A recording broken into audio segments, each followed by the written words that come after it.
નમસ્કાર, જય સીતારામ, જય શ્રી કૃષ્ણ, જય માતાજી. કમલદાસ રામાવત વિડીયોમાં આપનું સ્વાગત છે. મિત્રો, આજે હું આવી ગયો છું વનાળિયા ગામે. ત્યાં કરુણા નિધાન આશ્રમમાં રામકથાનો આજથી પ્રારંભ થવાનો છે. અત્યારે રામધૂન ચાલે છે. સવારથી બપોર સુધી રામધૂન અને પછી રામકથાનો પ્રારંભ થવાનો છે.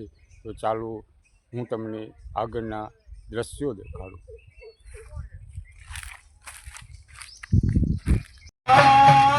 जय जय राम जय राम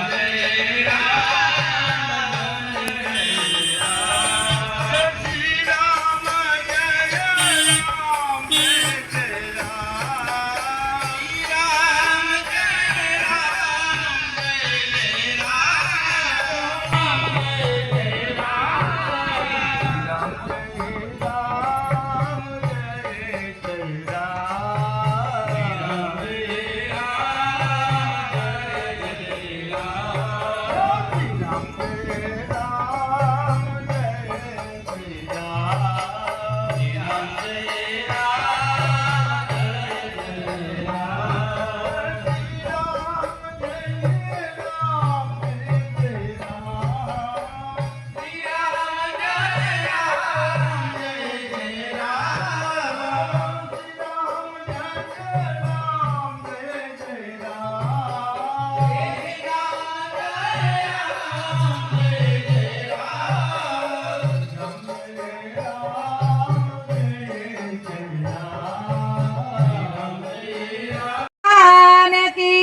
हनुमान जी महाराज नी खोड़ियार मात की।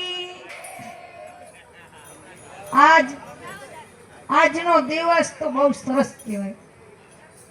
વનાળિયા ગામના પાદર આવી કથાનું આયોજન હોય તો ગામની બહેનો ને ભાઈઓને તો કેટલો આનંદ હોવો જોઈએ. સાચું કહી દો કમળા બોલ. તાલિયું પાડો, આનંદ આવવો જોઈએ. કથા હોય તો અમારી બાઈ તો જાયલી નોરીએ કથા હોય. આપણા ખોડિયાર માતાજીના મહંત બાલદાસ બાપુનું સન્માન કરશે મંડળ વતી. સાલ ઓઢાડી પ્રભુભાઈ દેરાડા વાળા મહારાજ આવી જાઓ.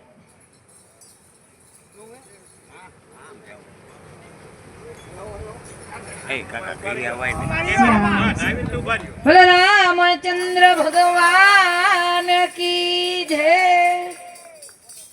હવે આપણું મંડળ, આપણું જે આ ધૂન મંડળ છે ને, એના ભીષ્મ પિતા કોણ કહેવાય ખબર છે? એના ભીષ્મ પિતા આપણા હીરાભાઈ કહેવાય. હીરાભાઈ કહેવાય.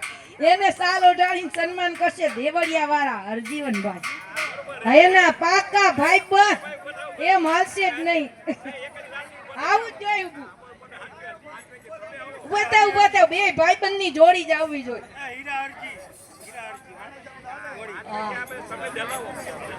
આ તો બે મંડળના પાયા. આના ઉપર તો આધારે બાપા 4 વાગ્યામાં ઉઠીને આવે. બોલો હનુમાનજી મહારાજની. આ પાયા બે નો હોય ને તો અમે તો બધા વાહે સુખાલી આમ ટીંગાવા વાળા છે. આ બે જ પાયા સાચા. 4 વાગ્યામાં બેહી જાય, 5 વગાડે. એની શિયાળ હોય તો 3 વાગ્યામાં ઉઠીને પાણી ગરમ કરે. ઈ અમારા હરજીવન પટેલ, એને જોરદાર તાળીઓથી વધાવો. બધાય મંડળમાં અમારા આ બેની જોડી સાચી. ગોવિંદ બાપા તો રસોડા વાળા, ઈ અમારા રસોઈયાને જોરદાર તાળીઓથી વધાવો. હાલો, ગોવિંદ બાપા ને સાલ ઓઢાડી સન્માન કરશે લાલદાસ બાપા. મેળ પડી ગયો એમ કયો. કાકા ખેતી કરતા કરતા અહીંયા સાલ ઓઢાડવાનો વારો આવી ગયો. નકર આવે જ નહીં, ભાગમાં હોય તો જ મળે. સાહેબ સાચી વાત કે ખોટી વાત? હવે આવી જાવ, હાલો થોડીક વાત કરો. આવી જાવ, આવજો સાહેબ. હાલો 5 મિનિટ.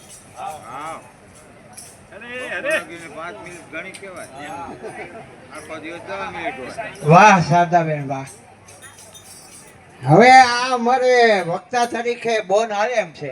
9 દી કથામાં એને જ બેહાડવાની. ના, સરસ વક્તવ્ય આપે. હું સાંભળતો હતો. હવે કઢાઈ ગયા તો વનાળિયા મુકામે કરુણા નિધાન આશ્રમ ગૌશાળા ખોડિયાર મંદિર વનાળિયા. કારણ કે આવો રૂડો અવસર અને એમાંય શ્રી રામ મારા રાઘવની કથા. આપણે બધાય રામના ભક્તો કહેવાય અને એમાંય રામની કથા હોય આહા ચાર ચાંદ લાગી જાય. આપણા જ ઈષ્ટદેવ આપણા જ મારા રામની કથા હોય, રામ પ્રેમી આપણે બધાય છીએ, એની કથા હોય પછી એમાં શું ખામી હોય. અને વક્તા આપણે રાજી થયો કારણ કે બેનશ્રી છે આપણે રતનબેન. તો આવી રીતે આ ધૂનનો પ્રસંગ આપણે પૂરો થાય પછી પોથી યાત્રા કેટલા વાગે છે? બેન આવે પછી વિચારશું. 2:30 વાગે. એટલે 2:30 વાગ્યા પછી ધૂન આપણે બેનનું વક્તવ્ય સાંભળશું ને પોથી યાત્રા પર 2:30 વાગે. સરસ મજા. આજે 2:30 વાગ્યા પછી પોથી યાત્રા અને આજે પહેલો દિવસ રામકથાનો રહેશે. અને મિત્રો હા 2 વાગે આપણે ધૂન બંધ કરી દઈશું, બરાબર? હા, કાંઈ વાંધો નહીં. 2 વાગ્યા સુધી રામના જાપ કરીશું. મિત્રો નાની અમથી વાત કરી દઉં. હિંમતનગર રૂપાલ ગામ, ત્યાં આ બધાય બહેનો ભાઈઓ ઘણા આવ્યા હતા, નથી આવ્યા એને અફસોસ રહ્યો છે. 11 દિવસ અમે રોકાણા. શું એનો ભાવ ગામડાનો! અરે સવારે નાસ્તો, બપોરે જમવાનું. રમેશલાલ ચકાચક ઘરે લગ્નની થાળી ન જમી એવું 2 ટાઈમ જમણવાર, સવારે નાસ્તો. અને શ્રીરામ જય રામ જય જય રામ આપણી જે આ રમેશભાઈ ને શારદાબોન જે ગાતા હતા ને એ જોઈને ત્યાંના માણસો આમ ચકિત થઈ જાય. રાતે 4 વાગ્યા સુધી, દિવસના આખી 24 કલાકની ધૂન હતી પણ 4 વાગ્યા સુધી સ્થાનિક માણસો અકડે ઠઠ બેઠા હોય. એમને એવો શોખ કે શ્રીરામ જય રામ તમે બાપા આ મધુર કંઠે ગાઓ, કેટલા રાગ કરો.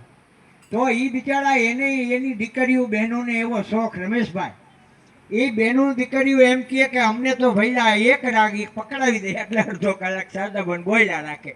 પણ આપણા જે ભાઈઓ હતા અમારા શારદાબોન, રમેશભાઈ અને પરભાબેન, એને જે રાગ શીખડાવ્યા ને એ લોકો રાજી થઈ ગયા. અને અમે લક્ઝરીમાં બેઠા ને બોન ત્યારે બિચારા રોવા માંડ્યા કે હવે ક્યારે આવશો. પણ મેં કીધું માતાજીનો હુકમ થાય ને બાપજી જ્યારે બોલાવે ત્યારે અમે દોડા આ 200 સભ્યો બધાય આવશું. એવા રામ નામ પ્રેમી. એની વાત જ ન. અહીંથી 400 કિલોમીટર દૂર ગયા ને એ લોકો ભાવ વિભોર થઈ ગયા. તમારા ખર્ચે તમે આવ્યા અને અમારા આંગણે આ રામ નામની ધૂન જગાવી. પણ મેં કીધું રામ નામનો મંત્ર તો અમારા હૈયામાં છે, અમને બીજું કાંઈ ફાવે જ નહીં. રામ નામના મંત્રમાં અમે તમે એમ કહો ને કે 1000 ગાઉ જાવું છે તોય જાય. આવા રૂડા રામના નામનો આપણને ખૂબ પ્રેમ છે. અને રામનું નામ હોય ને ગૌશાળા હોય. બાપુ ગાયું લઈને આવ્યા, હું રાજી થયો. જ્યાં ગૌશાળા હોય ને રામનું નામ લેવાતું હોય ત્યાં એની ઉર્જા ડબલ મળે આપણને. જો ગાયુમાં 33 કરોડ દેવતાનો વાસ છે પણ લક્ષ્મીજી મોડા પડ્યા તો એમને ગાયમાં સમાવવું તો પછી વિષ્ણુ ભગવાને ના પાડી હવે જગ્યા નથી. તો પછી લક્ષ્મીજી નિરાશ થઈ ગયા કે હવે શું કરવું. ત્યારે ભગવાને કીધું કે હવે છેલ્લો એક પોઈન્ટ છે કે આ ગોબર ગાયનું છે એમાં તમારો વાસ છે. જો આપણે પવિત્ર કાર્ય કરીએ ને ત્યારે ગાયનું છાણ વાપરીએ, બરોબર? તો ગાયના છાણમાં લક્ષ્મીજીનો અવતાર મૂક્યો છે અને ગંગાજી મોડા પડ્યા તો લક્ષ્મીજીને ગોબરમાં સ્થાન આપ્યું. તો ગંગામાં કે હવે મારે શું કરવું. ત્યારે ગૌમૂત્રમાં ગંગા માતાનો વાસ છે. આમ 33 કરોડ દેવતા ગૌ માતામાં સમાયા. માં ગંગાને સ્થાન મળ્યું ગૌમૂત્રમાં. ગૌમૂત્ર પણ અતિ પવિત્ર મનાય છે. તો ગોબર અને ગૌમૂત્ર એ શરીરના અંગો કરતાંય પવિત્ર આપ્યા ભગવાન વિષ્ણુએ. આવું ગાય માતાનું મહત્વ. અને ગાય માતાની બાપુ સેવા કરે હું રાજી છું. કારણ કે આપણે અલગધણી ગૌશાળામાં અને આજુબાજુ આપણે 20 જગ્યાએ ગૌશાળા ચાલે છે. હું કહેતો અહીંયા પણ ઉદાહરણ આપતો, એ લોકો ખૂબ રાજી થઈ ગયા. અહીંયાના સાંસદ, અહીંયાના ધારાસભ્ય, અહીંયાના જિલ્લા પંચાયતના પ્રમુખ, જિલ્લા સદસ્ય બધા આવ્યા હતા. એને એવો ભાવ એમને. કારણ કે આપણી ધૂન તો બિચારા અહીંયાને આવા રાગમાં ક્યારેય સાંભળેલી નહીં એટલે બહુ રાજી થયા. આવો ભાવ 11 દિવસ. અને સ્કૂલમાં વેકેશન હતું, 200 સભ્યોને રહેવાની ઝાંઝરમાન વ્યવસ્થા હતી. આવા રોડા રામના નામ આપણે છેક 400 ગૌ આગળ જઈને આપણા ધૂન મંડળના બધાય સભ્યો આવ્યા હતા, બધાયને ધન્યવાદ, વારંવાર ધન્યવાદ આપું છું. કારણ કે બબે દિવસે પોતે બસમાં અગવડતા વેઠીને આવ્યા હતા. મારે કહેવું જોઈએ કે બધાએ આપણા મંડળના સભ્યો આવ્યા, ખૂબ ખૂબ આભાર. હવે ધૂનનો દોર આપણે 2 વાગ્યા સુધી જ છે, તો વિશેષ વાત ન કરતા હવે ધૂનનો દોર મણિભાઈ સંભાળો. જય જય રામ શ્રી રામ જય રામ જય જય રામ શ્રી રામ જય રામ જય જય રામ શ્રી રામ જય રામ જય જય રામ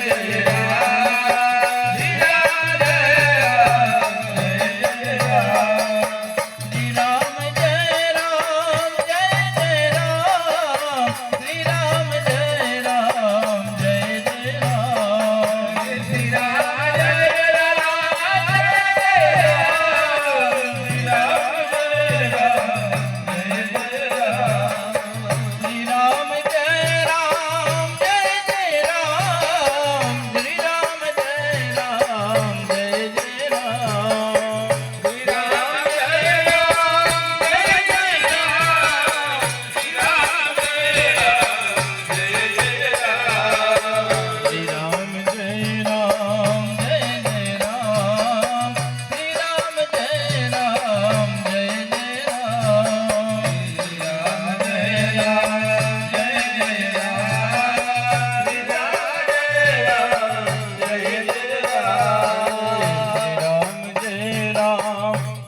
જય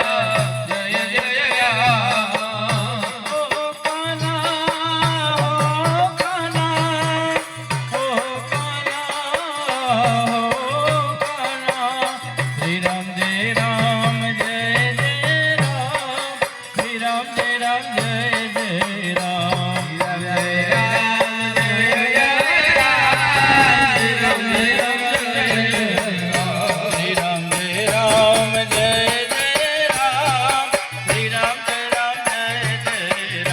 જય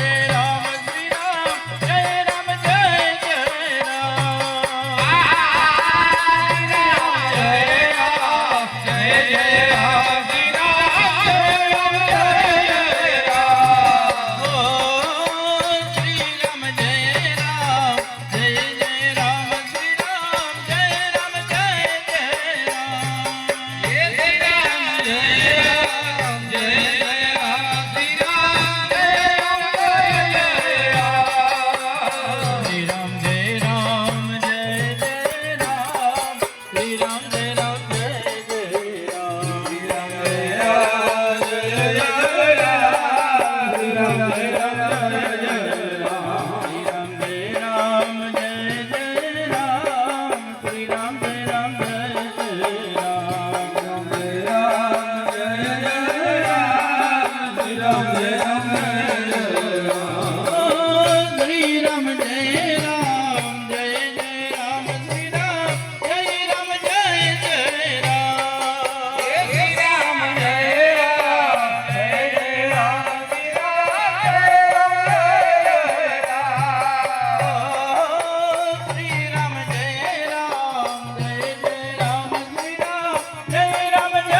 રામ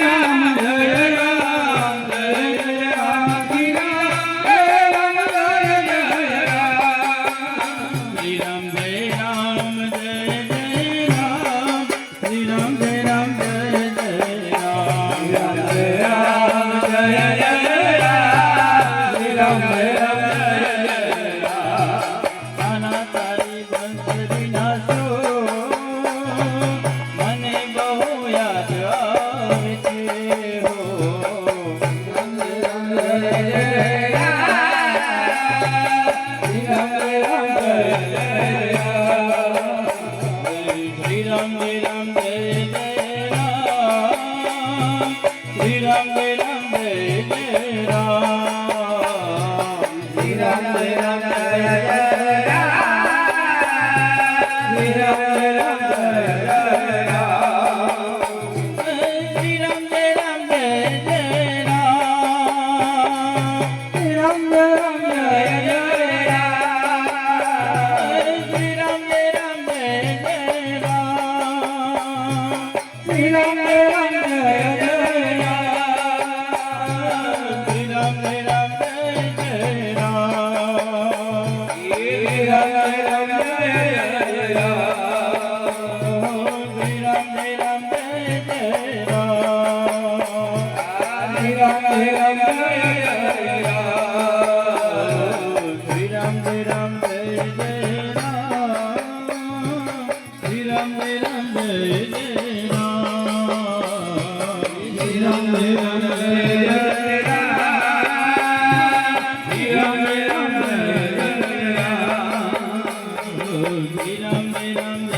Jai Ram